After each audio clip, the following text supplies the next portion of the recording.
मुअज़्ज़ज़ सामिईन किराम, रौनक स्टेज उलमाए किराम, हाजिराने मजलिस, अजीज बच्चों, नौजवान साथियों, बुजुर्गों, पर्दा नसीह ख़वातीन इस्लाम, मेरी माँ बहनें, अस्सलामु अलैकुम व रहमतुल्लाहि व बरकातुहू। अल्हम्दुलिल्लाह, अल्हम्दुलिल्लाहि रब्बिल आलमीन वल आक़िबतु लिल मुत्तक़ीन वस्सलातु वस्सलामु अला सय्यिदिल मुरसलीन व अला आलिहि व अस्हाबिहिल अजमाईन। अम्मा बाद, फ़अऊज़ु बिल्लाहि मिनश शैतानिर रजीम। बिस्मिल्लाहिर रहमानिर रहीम। कुल्लु नफ्सिन ज़ाइक़तुल मौत व क़ाल नबी सल्लल्लाहु तआला अलैहि वसल्लम अल्लाहुम्मा इन्नी अऊज़ु बिका मिनल मौतिल मफ़ाजा। सदक़ल्लाहुल अज़ीम व बल्लगना रसूलुहुन नबियुल करीम व नहनु अला ज़ालिका लमिनश शाहिदीन व शाकिरीन वल्हम्दुलिल्लाहि रब्बिल आलमीन। आइए सबसे पहले उस आका इनामदार, मदीने के ताजदार, दोनों आलम के मालिक व मुख्तार, अहमदी मुज्तबा, कमली वाले मोहम्मद मुस्तफ़ा सल्लल्लाहु ताला अलैहि वसल्लम के बारगाह अक़दस में अक़ीदत के साथ, मोहब्बत के साथ अल्लाह लगा करके नबी पर दुरूद शरीफ का हदिया पेश करें और बावज़े बुलंद करें। अल्लाहुम्मा सल्ली अला सय्यिदिना शफ़ीअना हबीबना मौलाना मुहम्मदिन बारिक वसल्लिम सल्लल्लाहु अलैहि सल्लतु सलाम अलैका या रसूलल्लाह या हबीब अल्लाह सल्लल्लाहु ताला अलैहि वसल्लम। आज की महफिल अली जनाब अनवर साहब ने अपने अहलिया मोहतरमा और अपने ससुर साहब की ईसाल सवाब के लिए महफिल मिलाद पाक को सजाया। हमारा परवरदिगार आलम की बारगाह में दुआ करें कि मौला तेरे हबीब का वास्ता है, इन मरहूम मरहुमा की सगीरा कबीरा ज़ाहिरी बातिनी गुनाहों को माफ फरमा। मौला ने करवट करवट जन्नत नसीब फरमा। कुरान हमें और आपको ये बता रहा है, कुल्लु नफ्सिन ज़ाइक़तुल मौत, हर नफ्स को मौत का मजा चखना है। हर जानदार को एक ना एक दिन मरना है। सभी को दुनिया छोड़ करके जाना है। जो भी दुनिया में आया है वो जाने ही के लिए आया है। कोई मौत से नहीं बच सकता, सभी को जाना है। अजीजों, अगर आप माने या ना माने, हर मजहब के लोग, हर धर्म के लोग, हर कबीले, हर शहर, हर गांव के लोग ये मानते हैं कि हाँ हाँ मरना है। एक कड़वी लफ्ज है मौत, एक हकीकत है मौत। मरना सभी को है, कोई इससे बच नहीं सकता। सभी को दुनिया छोड़ करके जाना है।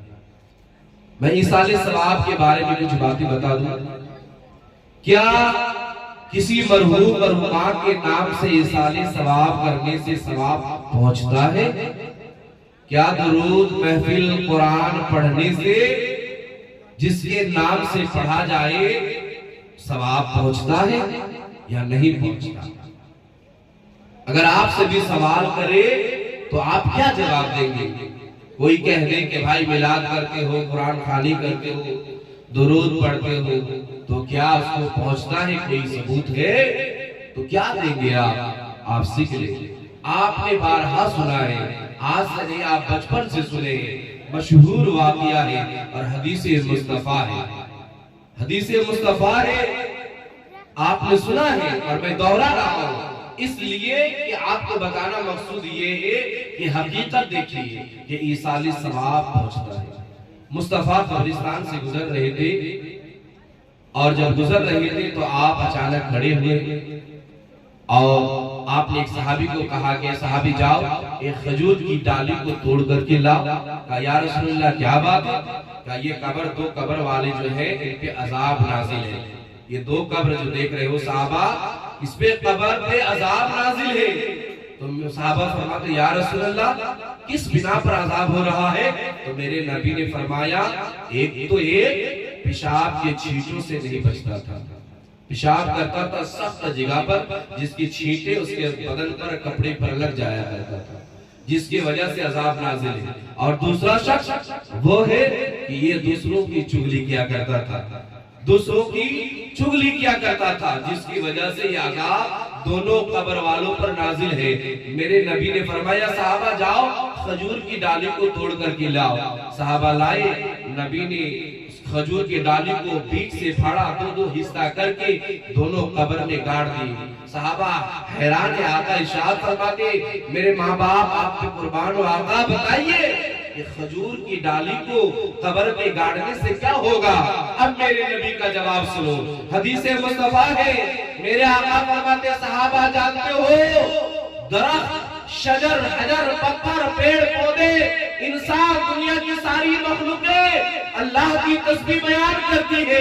ये टहनी, ये खजूर की दरख्त की डाली, ये भी अल्लाह की तस्बीह बयान करती है। और सहाबा सुनो, जब तक ये टहनी हरी रहेगी इन कब्र वालों को फायदा पहुंचता हुआ नजर आएगा। सुभान अल्लाह। जब एक खजूर की डाली तस्बीह पढ़े तो उसको फायदा कब्र वाले को हो जाए, खजूर की डाली तस्बीह पढ़े तो कब्र वाले को फायदा हो जाए। हम तो आशिके रसूल हैं, तमाम मखलूक में इंसान को अल्लाह ने अफजल बनाया, सबसे अच्छा बनाया, और इंसानों में हम नबी के गुलाम हैं, हम मुस्तफा के उम्मती हैं। यकीन मानो, आप नमाज पढ़ेंगे, ईसाले सवाब करेंगे, आप कुरान पढ़ेंगे, ईसाले सवाब करेंगे, आप महफिल सजाएंगे, ईसाले सवाब करेंगे, आप जलसे करेंगे, ईसाले सवाब करेंगे। तो ये मैं नहीं कहता, नबी की हदीस बोल रही है, अगर अल्लाह ने कबूल कर लिया तो उस मरहूम मरहूमा को जन्नत अता फरमाएगा। तो ईसाले सवाब करना चाहिए, और ईसाले सवाब करने से घटता नहीं बढ़ता है। एकदम आसान लफ्जों में मैं आपको समझाने की कोशिश कर रहा हूं। ये ईसाले सवाब ऐसा है, आप ना समझे जैसे मेरे पास 100 रुपया पैसा है, 100 रुपए पैसे को अगर मैं आपके पॉकेट से, अपने पॉकेट से निकाल करके आपको दे दिया तो मेरा पॉकेट खाली हो गया। मैं निकाल करके आपको दे दिया पैसा तो मेरा पॉकेट खाली हो गया।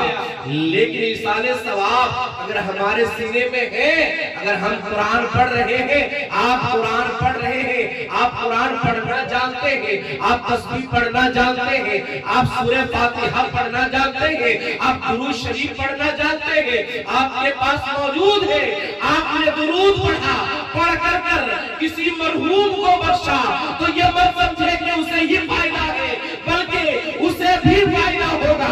आपने पढ़ा है, आपको भी फायदा होगा, खत्म नहीं होने वाला। आप पढ़ेंगे, आपको भी फायदा, किसी के लिए साले सवाब करते हैं तो उन्हें भी फायदा। और ये मेरे नबी ने फरमाया। मौला अली जब कब्रिस्तान से वापस आए तो आका फरमाते, अली कहाँ गए थे? या रसूलल्लाह कब्रिस्तान गया था। अली जानते हो जो तुमने साले सवाब किया है, वो सवाब कब्र वालों को बांटा नहीं है, बल्कि उन कब्र वालों को बराबर तकसीम कर दिया गया है। ऐ लोगों, अपने मरहूमीन के नाम से ईसाले सवाब करने की कोशिश करो।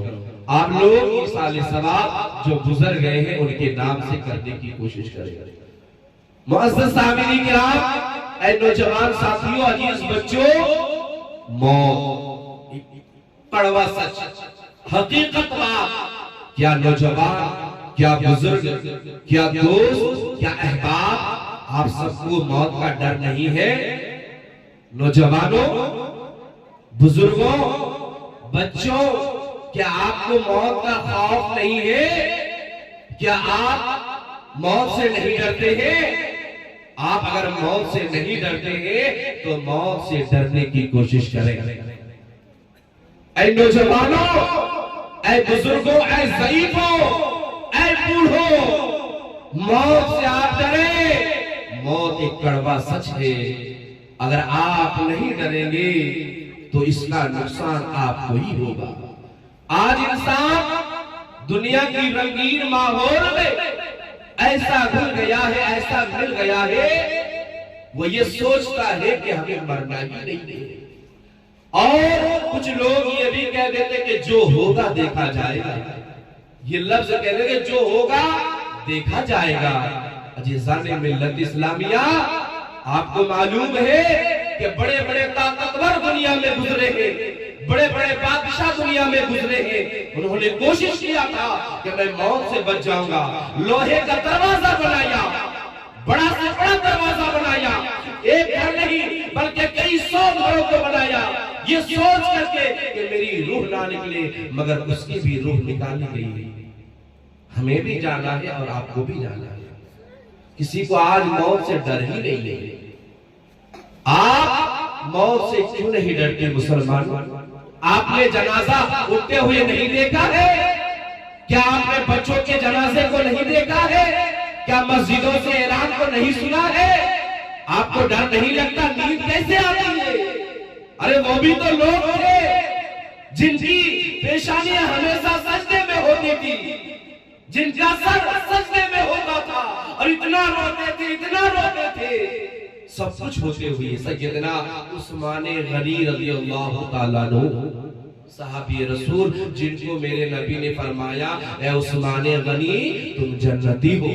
मगर उस्मान का क्या कहना, उस्मान गनी जन्नती है। लेकिन सहाबा फरमाते हैं कि जब उस्मान गनी कब्रिस्तान जाते थे तो कब्र को देख देख करके रो रो करके बेहोश हो जाते थे, बेहोश गिर पड़ते थे। पूछा सहाबा, है उस्मान जहन्नम के बारे में बताया जाता है नहीं रोते हैं, जहन्नम का जिक्र किया जाता है नहीं रोते हैं, अजाब के बारे में बताया जाता है आप नहीं रोते हैं, लेकिन आखिर बताइए कि कब्रिस्तान आते हैं, कब्र को देखते हैं, रो रो करके आप बेहोश हो जाते, क्या बात है? तो हजरत उस्मान गनी फरमाते हैं कि मुझसे सवाल करने वालों साथियों सुनो, मेरे नबी ने फरमाया है, मेरे आका फरमाते उस्मान कब्र की मंजिल ये पहली मंजिल है, जो कब्र की मंजिल में पास हो गया वो हर जगह पास होता हुआ नजर आएगा। कितनी खामोशी से आप सुन रहे हैं ना, कितना खामोशी है। लेकिन जैसे ही सुबह हुई फिर गुनाह पे गुनाह पे गुनाह, कदम कदम पे हम और आप गुनाह कर रहे हैं। गुनाह से डरे ऐ नौजवानों, अय्याश मत करो, मौज मस्ती में अपनी जिंदगी को ना गुजारो, बल्कि तारीखों में गुजारो। कब्रिस्तान आप जाते हैं तो क्या देखते हैं? सबकी कब्र एक ही तरह, अमीर भी लेटा हुआ है, गरीब भी है, फकीर भी है, मालदार भी है, सब बराबर है। अगर किसी बस्ती में आप जाएं, किसी गांव में, तो आप देख करके कहेंगे कि भाई इसका घर है, ये मकान है, शायद ये आदमी अमीर है। आप किसी झोपड़ी को देखते हैं तो कहें नहीं भाई ये गरीब है, ये फकीर है, झोपड़ी में रहता है। अजीज़ाने मिल्लत इस्लामिया, जब आप अपने मोहल्ले में आए, गांव में आया, अपने मकान को देख करके समझ लिया कौन अमीर है कौन गरीब है। लेकिन कब्रिस्तान में कैसे बताओगे? वहां तो अमीर के सामने गरीब लेटा हुआ है, गरीब के सामने अमीर लेटा हुआ है, सबकी कब्रें एक जैसी है। अजीज़ाने मिल्लत इस्लामिया, क्या सुलूक ऐसा हो रहा है? जो कब्र देख रहे हैं, क्या कब्र के अंदर सबके साथ वैसा ही हश्र हो रहा है? नहीं मुसलमानों, तो किसी की कब्र में जन्नत की खिड़कियां खोली हुई है, किसी की कब्र में जन्नत की ठंडी हवाएं आ रही है, किसी की कब्र में उनकी कुशादा कर दिया गया, रहमत की बारिशें हो रही है, कब्र में आला मकान भी मिल गया है और अच्छी तरीके से वो रह रहा है, नूर और नूर ही है, रोशनी और रोशनी है। अगर एक कब्र में देखा जाए तो रोशनी है, तो किसी और कब्र में सांप और बिच्छुओं को मुसल्लत कर दिया गया।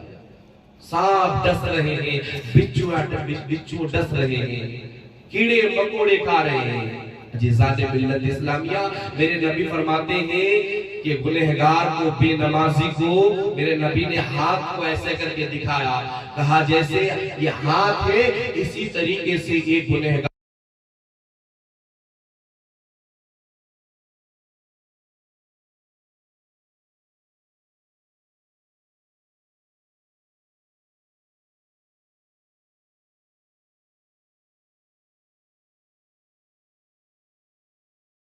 बचेंगे? कोई दे सकता है? नहीं देखा। कह रहा है अम्मी जान खाना पका के रखिएगा और मेरा कपड़ा धो करके आयरन करके रखिएगा। आज शादी में जाऊंगा, आज पार्टी में जाऊंगा, आज बाजार जाऊंगा। हाँ बेटा ठीक है, माँ खाना पका करके रेडी, माँ खाना बना करके रेडी है, कपड़ा भी प्रेस करके धो करके रेडी। मेरा बेटा आएगा और जाएगा शादी में, लेकिन जब आ रहा है तो बेटा नहीं, बेटे का बॉडी जनाजा घर में दाखिल हो रहा है। आदमी जो है किसी बहाने से ठोकर लगी, चारपाई से गिरा, इंतकाल हो गया। बस आदमी भूल गया सब इस दौर में जिसने अपने आप को बचा लिया वो इंसान कामयाब है। कौन क्या कर रहा है वो ना देखे, आप क्या कर रहे हैं ये देखें। बहुत सारी बातें हैं मुसलमानों जो आज हम और आप सोचते नहीं है। मुसलमानों सोचने की बात, आज हमें सोचने की बात है। आओ मैं आपको बताऊं, हजरत उमर फारूक और मौला अली की बारगाह में पहुंचो। नबी ने फरमाया कि उमर अली जाओ कब्रिस्तान जाओ, एक जनाजा आ गया है और उन्हीं लोग उसकी जनाजे की नमाज पढ़ाना। जब हजरत अली और उमर गए तो आपने उसके जब चेहरे को देखा तो बिल्कुल जानवर जैसा उसका चेहरा हो गया, काला पड़ गया, काला पड़ गया है, काला हो गया है। सहाबा लौट करके नबी की बारगाह में कहा, या रसूल अल्लाह क्या बताऊं, उसका चेहरा काला हो गया है और जानवर का शक्ल हो गया है। मेरे नबी खुद आए, आपने दुआ की, चेहरा अच्छा हो गया। फिर जब लोग मिट्टी दे करके दफन करके जा रहे थे तो नबी देखते हैं कि फिर उसका चेहरा फिर वैसे ही काला हो गया।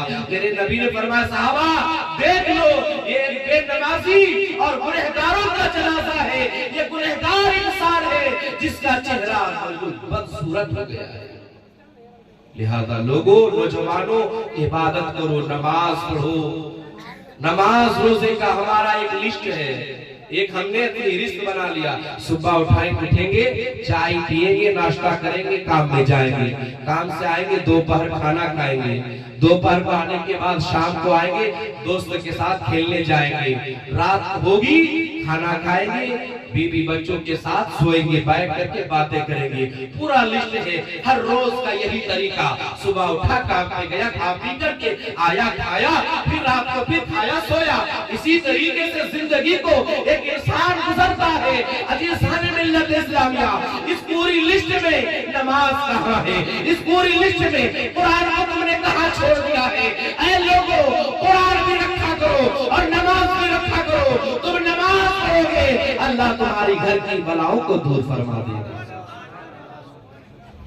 संजीदगी के साथ सुने और अपने आप में तकब्बुर घमंड ना करें। बड़े बड़े ताकतवर जालिम लोग भी चला गया, हम और आप क्या है? और हमें तो अपने गुजरने वाले नाना नानी, माँ बाप, भाई जो गुजर चुके हैं उन्हीं से तो हमें सीखना है। अरे वो जब चले गए तो हमें भी तो जाना है, तो लेकर के क्या जाओगे? कल कयामत का दिन बर्पा होगा, नफ्सी नफ्सी का आलम होगा, कोई किसी का हाल ना पूछेगा, सब अपने अपने परेशान रहेंगे। क्या जवाब दोगे? रब पूछेगा क्या लेकर के आए हो? एक नेकी की अगर किसी के पास कमी हो जाएगी, जैसे एक बेटा, उसकी एक नेकी की कमी की वजह से जन्नत नहीं मिला, बेटा का अम्मी जान, माँ एक नेकी दे दीजिए, अगर एक नेकी देंगे तो मैं जन्नत में चला जाऊंगा। बेटा, माँ कहेगी बेटा वो दुनिया था, जो मांगा था मैं ला करके पेश कर दिया, आज नहीं दे सकता। वो बेटा बाप के पास जाएगा, अब्बा जान एक नेकी दे दीजिए, मैं जन्नत में चला जाऊंगा। बाप कहेगा बेटा तुमने गाड़ी मांगा था, मैंने गाड़ी लाकर तुम्हारे कदम पे रख दिया था, साइकिल मांगा था ला करके पेश कर दिया, जो कहता था मोबाइल को, कपड़े को ला करके पेश कर देता था। ये हश्र है बेटा, मैं खुद ही परेशान हूँ, आज नहीं दे सकता। वो दुनिया था जो मांगा दे दिया, लेकिन मैदान महशर के दिन तुम्हें एक नेकी भी नहीं दे सकता। तो बताओ मुसलमान, सब अपने आप परेशान। अब्बा नेकी करेंगे तो अब्बा को फायदा होगा, माँ नेकी करेगी तो माँ को फायदा होगा, बेटा नेकी करेंगे तो बेटा। आज मर्द के साथ साथ हमारी माँ बहनें नमाज रोजे से दूर है, माँ बहनें नमाज रोजे से दूर है। आज माँ बहन लोग नमाज नहीं पढ़ते हैं, रोजा नहीं रखते, अच्छे काम नहीं करते हैं। ऐ मेरी माँ बहने, आप भी नमाज पढ़ें। जिस तरीके से मर्द पर हिसाब व किताब होगा, वैसे ही औरतों पर हिसाब व किताब होगा। और मेरे नबी फरमाते हैं कि जब मैं शबे मेराज में गया तो जहन्नम को भी देखा, जन्नत को भी देखा, और क्या देखा कि जहन्नम में ज्यादातर औरतें जहन्नम की आग में जल रही है। जहन्नम की आग में ज्यादातर औरतें जल रही है, ये मेरे नबी फरमाते हैं। बताओ ऐ औरतों, नेक बनो, पारसा बनो, खातूने जन्नत की कनीज बनने की कोशिश करो। वो खातूने जन्नत, वो कनीज फातिमा, वो हसन हुसैन की अपनी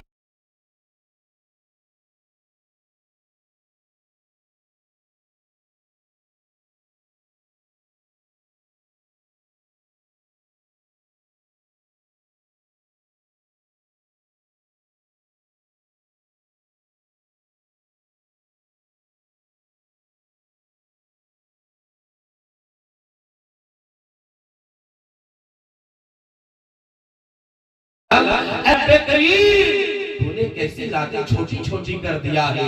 ऐ मौला, तूने रातों को छोटी बना दिया है। ऐ मौला, एक ऐसी रात बना कि तेरी बंदी फातिमा दिल खोल करके तेरी इबादत करे। ऐसी रात बना तेरी दिल खोल करके फातिमा इबादत करे। लेकिन माँ बहने इबादत से खली चुगली चट्टा, इसकी बुराई उसकी बुराई, लगान भगान, चोमाने झगड़ा, और ये सभी ज्यादा करती थी। मेरी माँ बहनों से गुजारिश है कि आप भी ख्याल रखें। एक औरत के चलते, एक गुनहगार, एक जहन्नमी बेटी के चलते बाप भी जहन्नम में जाएगा। एक बेटी गुनहगार के चलते माँ भी जहन्नम में जा सकती है। एक गुनहगार बेटी के चलते एक ससुर भी जहन्नम में जा सकता है। एक गुनहगार बेटी की वजह से सास भी जहन्नम में जा सकती है। एक गुनहगार बेटी की वजह से भाई भी जहन्नम में जा सकता है। एक गुनहगार बेटी जहन्नम की वजह से पूरा खानदान जहन्नम में जा सकता है। बेटियों को सिखाओ और खुद भी सीखने की कोशिश करो। नमाज का पाबंद बनो। हर माशरे में, हर घर में इस्लामी कल्चर लाने की कोशिश करो। दस्तरखान का वक्त है, बहुत सारे मेहमान आए, इंशाअल्लाह जरूर और मौका मिलेगा तो इत्मीनान और सुकून के साथ सुनाने की कोशिश करूंगा। बहुत सारी बातें थी जो मैं वक्त को ख्याल करते अपनी तकरीर को समेटना कोशिश करूंगा। यही रब की बारगाह में दुआ करता हूं, मौला हम तमाम मुसलमानों के छोटे बड़े गुनाहों को माफ फरमा। या अल्लाह, हम लोग गुनहगार हैं, सियाकार है, बदकार है, मगर तेरे हबीब का उम्मती मौला, तेरे हबीब के सदके तोहफे हम तमाम मुसलमानों को इहदिना सिरातल मुस्तकीम पर गामज़न अता फरमा। मौला, जो बेनमाजी है उन्हें नमाज की तौफीक अता फरमा, और जो नमाजी है उन्हें सजदों की तड़प अता फरमा। इन्हीं चंद बातों के साथ वक्त को मद्देनजर रखते हुए मैं तकरीर को समेट रहा हूँ। अगर बोलने में, सुनने में कोई गलतियां खामियां होंगी, मैं भी तौबा करता हूँ, आप लोग भी तौबा करें। अस्तगफिरुल्लाह रब्बी मिन कुल्लि ज़ंबि व अतूबु इलैहि, हक़ ला इलाहा इल्लल्लाह मुहम्मदुर रसूलुल्लाह सल्लल्लाहु अलैहि वसल्लम।